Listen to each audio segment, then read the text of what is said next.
আসসালামু আলাইকুম, সবাই কেমন আছেন? আজকে যে রেসিপিটা নিয়ে আসছি সেটা হলো গিয়ে কাসকি মাছের চচ্চড়ি। কাসকি মাছ আমি ডাটা দিয়ে চচ্চড়ি করেছি, সেটাই আপনাদের মাঝে শেয়ার করেছি। চলুন তাহলে দেখে নিই কিভাবে রান্না করেছি।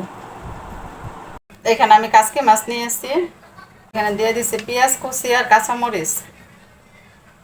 তারপর দিয়েছি ডাটা। ডাটা কুচি কুচি মানে চিকন করে নিয়েছি আর কি, এরকম চিকন করে কেটে নিয়েছি। তারপর নিয়েছি এখানে কাঁঠাল বিচি। কাঁঠাল বিচিটা আমি একটু সিদ্ধ করে নিয়েছি, কারণ কাসকি মাছের সাথে দিলে তো আর সিদ্ধ হবে না একসাথে, তো একটু সিদ্ধ করে নিয়েছি আগে। তারপরে এখানে দিয়েছি লবণ, দিয়েছি হলুদের গুঁড়া, তারপর দিয়ে দিয়েছি মরিচের গুঁড়া, তারপর ধনিয়ার গুঁড়া। এখন আমি এটা হাত দিয়ে মেখে নেব। দিয়ে দিচ্ছি একটু তেল।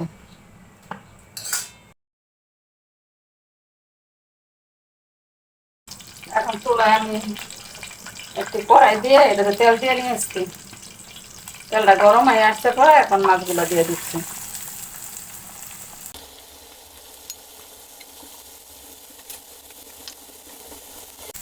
এখন একটু পানি দিয়ে দিচ্ছি তেলটা ধুয়ে,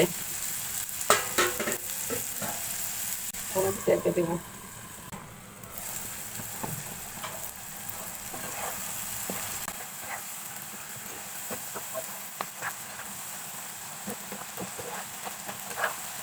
আস্তে হবে একটু লেড়ে চেড়ে দিব আর কি।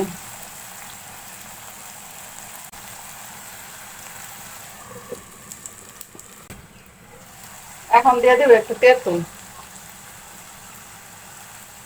এই গুঁড়া মাছের ভিতরে তেঁতুলটা দিলে একটু টক টক হয় আর কি।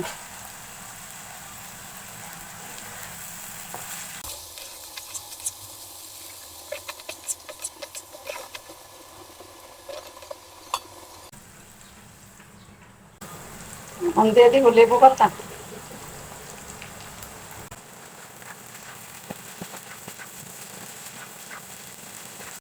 লেবু পাতাটা মাছটা নামানোর কিছুক্ষণ আগে দিতে হবে আর কি, কারণ বেশিক্ষণ আবার নাড়াচাড়া করলে দিয়ে তিতা হয়ে যায়।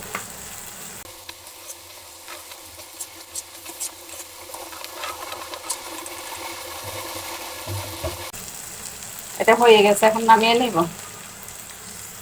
এই তো ফাইনালি হয়ে গিয়েছে আমার কাসকি মাছের চচ্চড়িটা। এই কাসকি মাছটা এইভাবে চচ্চড়ি করলে খেতে অনেক মজা হয়।